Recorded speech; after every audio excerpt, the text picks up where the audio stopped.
Es hermosa, hermosa esa novela. Bueno, ya tenemos algo para seguir. Bueno, a ver. ¿Y nos falta mucho de este? No. ¿Cuándo No, terminamos? nos faltan 2 capítulos, ¿no? 2 o 3. Y el monólogo de... El monólogo es el de último. Bloom, de Molly. Es el De último Molly. capítulo. 2 capítulos más el monólogo de Molly, ¿o? Exacto, sí, creo que sí. Me parece que In my edition, the book has 657 pages, like 200 pages more. Yes, not so much, not so many. But remember that you may have in your edition at the end some criticism. Perhaps the novel finishes before. Okay. Perhaps Okay. it is not also everything, because we are in chapter 14, Oxen of the Sun. We are finishing. This is the end. And then we have Circe, Emmaus, Ithaca, and Penelope. Penelope es el monólogo. Sí. 4 chapters. I see until chapter 18. Yes. Up to 18. Yes. Yes, Penelope more or is- less 200. 200 pages. Yes, it is not so much. Well, No. so where were we? The Black Panther. What is the here? What is the age of the soul of man? And we went back to Aristotle. As she had the virtue of the chameleon to change her hue at every new approach, to be gay with the merry and mournful with the downcast, so too is her age changeable as her mood. Of course, here the feminine, yes, as she has the virtue, yes. What are we talking about? A woman, as she has the virtue of the chameleon to change her hue at every new approach, so it changes very quickly, to be gay with the merry and mournful with the downcast, so too is her age changeable as her mood. No longer is Leopold, as he sits there, ruminating, chewing the cud of reminiscence. So, what is mentioned here, the she here, is Bloom's soul. His soul that can change according to the context. This soul can be happy when people are happy and can be sad when people are sad, no?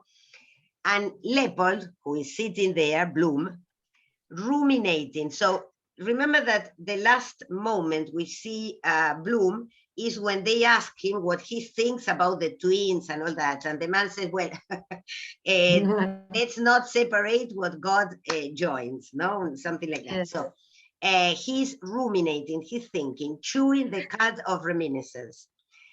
He starts here a kind of daydream. We are going to read a kind of daydream in his mind, as if he were under the effects of opium, no? You will see that his mind travels from one place to the other. This laudanum that was mentioned before is claro. opium too. Yes. That's why that is mentioned. The state, I mean, all he is not sleeping, but his mind is traveling, no? The state agent of publicity and holder of a modest substance in the funds. That is reminiscence, your memory. This is a definition of memory that is very interesting, no? Because it is the agent of publicity and holder of a modest substance in the funds. So you remember what you want to remember. That's why it is an agent of publicity. When we remember things in our own way. No? A selective memory. See, we change the memory. We don't know, but we think that something happened in a certain way, no? And we are going to meet here another concept that we saw before, this question of parallax. You remember this physical explanation, but parallax is taken as the different points of view from which you can see one thing. Yes, you remember that it is a physical thing that you see through the telescope. And you remember that? This appeared earlier in the novel. The concept of parallax. And here it is used in this sense. You see things from your point of view, but other members of your context can see the same thing from a different point of view, and it is a different sight. A score of years are blown away, so many years, no? Because Bloom is 38. He's young Lepon. So now we go to his past, when he was a boy. There, as any retrospective arrangement, this is a phrase that we have also seen before, no? You remember this question of the agent, the one who sees the novel from above that we saw in the previous chapter? The agent, no, in the previous, in the one before, the one of the pub. ¿Se acuerdan que había el agente que era el que hablaba como de Yes, arriba? it's a different point of view. It's like a character, but it is not a character. But it is not a character, it is the agent. And the agent talks about retrospective arrangement. We see things in the past and we arrange them. We make this arrangement. We make our own memories. This is why, I mean, it happens to me and my sisters. When we remember things of our youth, our childhood, I remember something and they remember something different. Yes. My retrospective arrangement is different, no? A mirror within a mirror. And this is the idea of the novel. We are seeing a mirror of Bloom's life, but inside another mirror. No, he's looking at himself and we are looking at himself in his mirror. Hey, presto, he beholdeth himself. That young figure of then is seen, precautiously manly, walking on a nipping morning from the old house in Clansbrasil Street to the high school. This is the street where he lived when he lived with his parents, no?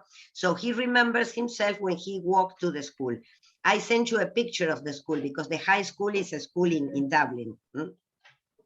His book satchel on him bandolier-wise, see, cruzada la mochila, no?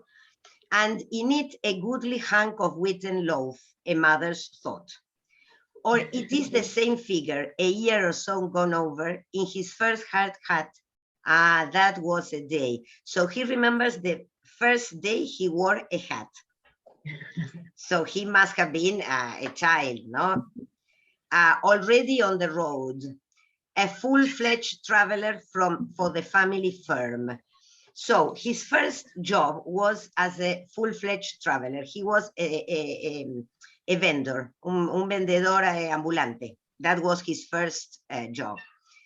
Equipped with an order book, a scented handkerchief, not for show only, his case of bright trinket wear, alas, a thing now of the past, and a quiver full of compliant smiles for this or that, have one housewife reckoning it out upon her fingertips, or for a budding virgin shyly acknowledging, but the heart tell me he studied baseball.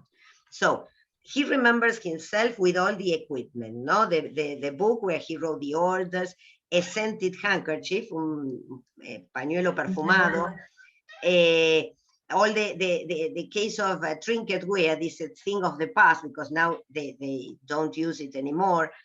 And all these smiles ready for the housewife who was going to buy, yes, or the budding virgin, a girl probably that he could meet on his travel.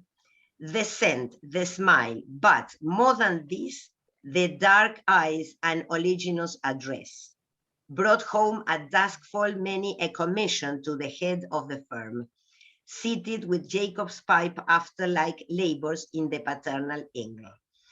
A meal of noodles, you may be sure, is a hitting, reading through round gold spectacles some paper from Europe of a month before. So when he came back home, he brought a commission for his father, Jacob, and he meets his father. He remembers his father smoking a pipe and reading the newspaper. But hey, presto, the mirror is breathed on and the young knight errant recedes. So look how this is described as a film, ¿no? The mirror is breathed on, como que se empaña el espejo. And the young knight errant, see, he considers himself a knight, an errant knight, un caballero andante, shrivels, dwindles to a tiny speck within the mist. Now, no, we change the picture. That's why this is very cinematographic. No, we see the mirror becomes full of mist, no, and then another image. Now he is himself paternal, and this about him might be his son's. Who can say? The wise father knows his own child. He thinks of a dazzling night in Hatch Street, hard by the bonded stores there, the first. Together, she is a poor waif, a child of shame, yours and mine, and of all, for a bare shilling and her lack penny. So when he remembers himself a little older, he thinks of himself as a father. Why? Because he meets a girl who is a prostitute, a poor waif, a child of shame. Look at the metaphors. Yours and mine, and of all, a bare shilling and her lack penny. So she belongs to anybody who can give her money. Together they hear the heavy tread. Sorry, I moved it too quickly. The heavy tread of the watch as two rain-capped shadows pass the new Royal University. Bridie Kelly. This is the girl who he lost his virginity to. Yes, but she is a prostitute, no? He will never forget the name, ever remember the night. First night, the bride night. In this case, it is the bride night for him. Mm-hmm. They are entwined in nethermost darkness, the willer with the willed, and in an instant, fiat, light shall flood the world. So it is so nicely described, no? They are together, entwined, no? Como enredados, and in an instant, fiat, let it be, no? Como que light into the world. Light for him because he has discovered sex, no? Did heart leap to heart? Nay, fair reader. So his heart was leaping, but her heart wasn't because she was a prostitute. She's not interested, no? Nay, fair reader. In a breath, 'twas done. In a breath, 'twas done very quickly, but hold back. It must not be. In terror, the poor girl flees away through the murk. She is the bride of darkness, a daughter of night. She dare not bear the sunny golden babe of day. No, Leopold, name and memory solace thee not. That youthful illusion of thy strength was taken from thee, and in vain. No son of thy loins is by thee. There is none now to be for Leopold, what Leopold was for Rudolph. So this idea that he, in a way, thought that he could have sons, that he could have, male children, is evaporated. There is an illusion. That illusion disappeared. There is not going to be a son, no? So you notice that the idea is, he's becoming melancholic in this dream, no? The voices blend and fuse in clouded silence. Silence that is the infinite of space. Again, a wonderful line. I love this line. Silence that is the infinite of space. And swiftly, silently, the soul is wafted over regions of cycles of generations that have lived. So his soul, remember that at the beginning we talked about the soul is wafted, ¿no? Es como que la lleva el viento over regions of cycles of generations that have lived. A region where gray twilight ever descends, never falls on white sage green pasture fields, shedding her dusk, scattering a perennial dew of stars. So all this description is very, very poetic, no?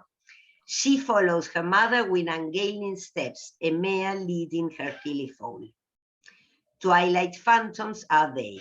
Now you've noticed that we are repeating the same topics, no? The sun, the male child, the phantoms, yet molded. Sorry. Sorry, here I remember Macbeth. There are two things that reminded me of Macbeth. Yes, a ver. The succession, the line of succession when he sees Duncan's reflection. Yes, And yes. the idea that he has no sons, he has nobody to succeed him to the throne. And also the idea of the mirror. You remember that Macbeth looks at the mirror and he wants to see his heirs, and instead of his heirs, it's claro, son los herederos de Duncan en el espejo. See, so this idea of the mirror and no son of thy loins. So you are not going to have a son, yes. So this is very similar to Macbeth, no? And now the phantom. And also the phantom also, yes. Yes. The phantom, the voices blend and fuse in clouded silence, no? All the description is kind of a kind of prophecy or you know, a dream. This region where great twilight ever descends, never falls on white sage green pasture field, shedding her dusk. It is the time of dusk, the time of, I mean, when the sun sets, no? So everything, a perennial dew of stars. This is a beautiful image too, no? She follows her mother with ungainly steps, Emea leading her Philiphone. Twilight phantoms are they, yet molded in prophetic grace of structure. If you remember, the phantoms in Macbeth, the witches, are prophetic. So this is, again, this idea of the prophecy, no? Prophetic grace of structure, slim, shapely haunches, a supple tendonous neck, the meek, apprehensive skull. This description could be the description of the witches in Macbeth. Yes. Yes? They fade. Sad phantoms, all is gone. Again, this is typically Macbeth. Agendas is a wasteland.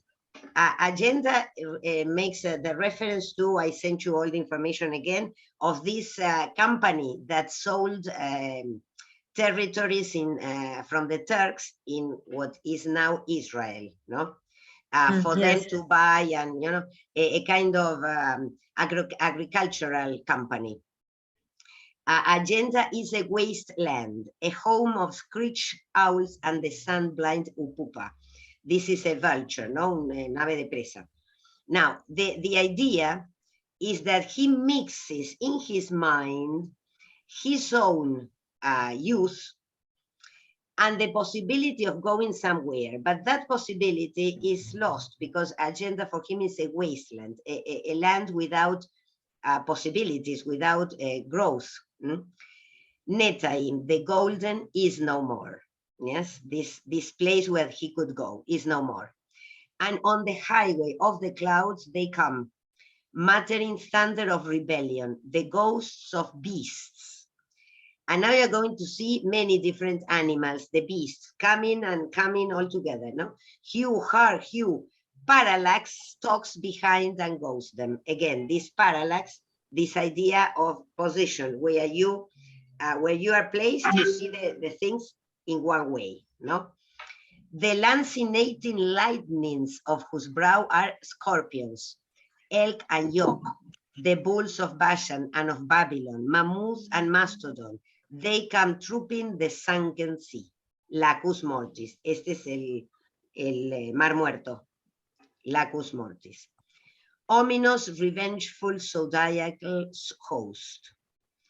So all these animals that he imagines in his dream and that come like, you know, trooping, are the animals of the zodiac. Yes, they moan, passing upon the clouds, horned and capricorned, the trumpeted with the tusked, the lion-maned, the giant antler, snouter and crawler, rodent, ruminant and pachyderm, all their moving, moaning multitude, murderers of the sun.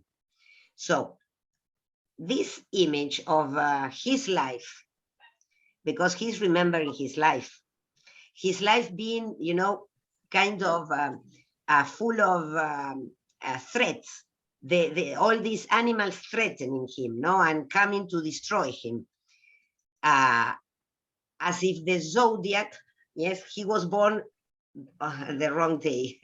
he doesn't have good luck, let's say. Onward to the Dead Sea they tramp to drink. See, all the animals go to the Dead Sea to drink. Enslaved and with horrible gulpings, the soul's somnolent, inexhaustible flood. You see why I said before that this seems to be a dream under the effects of opium, because he's dreaming of incredible things. And the equine portent grows again, magnified in the deserted heavens. Nay, to heaven's own magnitude, till it looms vast over the house of Virgo. The equine portent, yes, this is the first sign of the zodiac, yes, Aries. Aries es como el que maneja, ¿sí? el alfa. And it is over the house of Virgo. And lo, wonder of metempsychosis, it is she, the everlasting bride, harbinger of the day star, the bride ever virgin. This is the Virgin Mary. Why is he mixing the Virgin Mary here? Well, but he's going to think of the women in his life. It is she, Martha. We know Martha. Yes, her. We cannot say lover because they didn't have sex. It's the woman. Let's lover. It is she, Martha, thou lost one Millicent the young. Millicent the young could be his, could be his daughter, Millie. Millicent the young, the dear, the radiant. How serene does she now arise, a queen among the Pleiades. In the penultimate Anteliucan hour, Anteliucan is dusk, no? Shod in sandals of bright gold, coiffed with a veil of, what do you call it, gossamer. So this description of this